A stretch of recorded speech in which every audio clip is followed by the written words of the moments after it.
Number 9 Texas Tech men's basketball lost to Arizona last night, 86-80. So what exactly happened? I apologize for looking down because I can't memorize all this stuff. This is a huge upset in terms of like ranked losing to unranked. At the same time, though, when you look at the spread for the game, it was on at 1.5. So the odds makers knew something. The in the first half, Arizona was up 47-39. Second half, Texas Tech scored a little bit more, 41 points, while Arizona scored 39. But there's obviously more to the game than that. And that's why I'm going to go over last minute game as well as the stats. And honestly, Texas Tech's next game is in the NCAA tournament. Well, Arizona's is today against Houston. I'll go over what time, what the spread is. In addition, I'll go over like the latest bracketology for both of these teams in terms of the seed line. So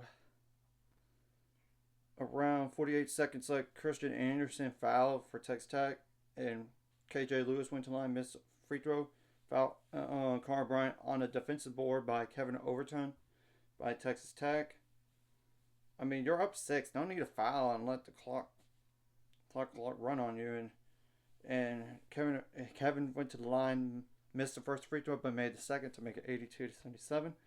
Fouling Kevin around 42 seconds left. KJ Lewis went to the line, made both free throws, and around 35 seconds left, Carl Bryant fouled. It's kind of like what I said. Why foul? You're up. Don't let the clock stop. It's 84-77 at that point. And JT Toppin went to the line, missed the first free throw, but made the second to make 84-78.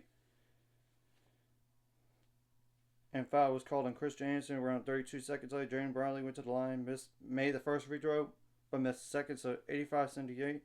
JT Toppin got the defensive board around 30 seconds later. Elijah Hawkins made a layup around 21 seconds left to make it 85-80. And Kevin went foul for Texas Tech again. KJ Lewis went to the line, missed the first free throw, but made the second to make it 86-80. And around 6 seconds left, Christian Anderson missed a 3. And Caleb Love got the defensive board around 4 seconds left, and it just dribbled it out. The margin was only going to get worse, just to be honest. Now I'm going to go over stats for the game. And Texas Tech shot 42.6% from the field on 61 attempts, 32.1% on threes on 28 attempts. So it's like a live and die by the 3 situation. Because when you look at the Baylor last game, they made so many threes, but the second half they didn't. And that's why Baylor climbed back into that game. Just being honest. Besides Baylor scoring more in the second half. But you get the whole picture. So 63.3% on free throws on 30 attempts. You got to improve that. You got to. 35 rebounds, 14 offensive, 13 assists, 6 steals, 5 blocks, 7 turnovers, 19 fouls, and 20 points off the bench. 4 double-digit scores combined for good and non-double-digit scores combined for 9 plus 8. That's 17 points. So 63 points right there from your 4 double-digit scores. And like I said, 2 players scored 60 more points in the game, had 17. 9 plus 8. And Arizona had how many bench points? 10 plus 15, that's 25 plus 5, that's 30 points plus 2, that's 32 points. And 5 double-digit scores combined for okay, the non-double-digit scores combined for 2 plus 3, that's 5 plus 5, that's 10 plus 2, that's 12. So 74 points right there, including 27 by Caleb Love in the game. And Arizona shot the ball better in all areas. 50.8% from the field on 61 attempts. You made half your threes on 16 attempts. 76.2% on free throws on 21 attempts. 38 rebounds, 13 offensive, 13 assists, 6 steals, 5 blocks, 9 turnovers, 22 fouls. So, and for the record, after Texas Tech did beat Baylor barely, they were literally letting Baylor hang around. Let's just be honest. I said they're going to lose next game. I called it. Seriously. Because, look, if VJ Edgecombe made that 3 at the very end, game was over, and you can't say make a free throw for Baylor in that game and they win. It's impossible because 16 for 19 is pretty good. It's just they didn't make enough threes and get enough stops. And they had so many close shots, and they could have easily forced overtime. But that's besides the point here.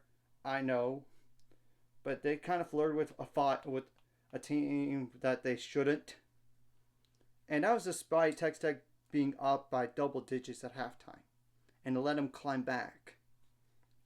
Now Arizona's next game is against Houston.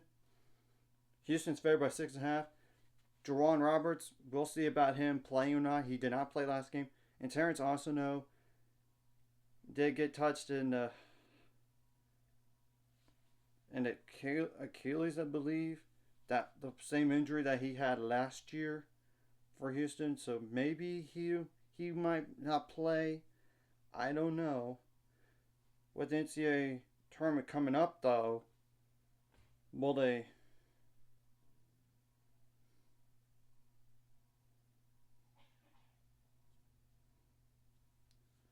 rest Terrence Arsenault as well?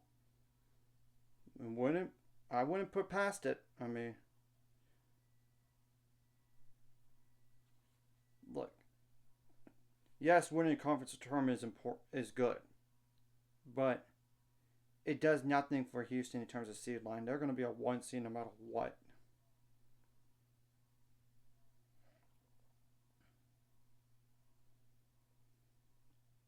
Yeah, it was the Achilles injury that for Terrence Arsenault. So yeah, okay. Anyway, like Texas Tech is right now a 3 seed according to the latest bracketology, while Arizona is a 4 seed. Maybe if Arizona does win, they may move up to a 3, but I don't know.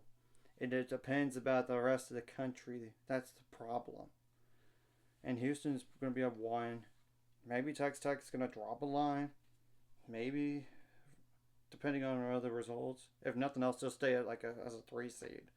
To me, it's 3 seed as the ceiling for the Selection Sunday. So we're going to have to wait and see what happens with Selection Sunday tomorrow and what happens to Arizona later on. So anyways, if you like this content, hit the like, subscribe button. See you guys later on the road to 800 subscribers. Of course, ultimate goal is 1,000 or more. So my money, this course, like a video, comment video really helps YouTube backgrounds. More people see sharing the video does help as well. So more people could watch. And if you're watching and not subscribe, hit subscribe button. It's free the notification bell as well.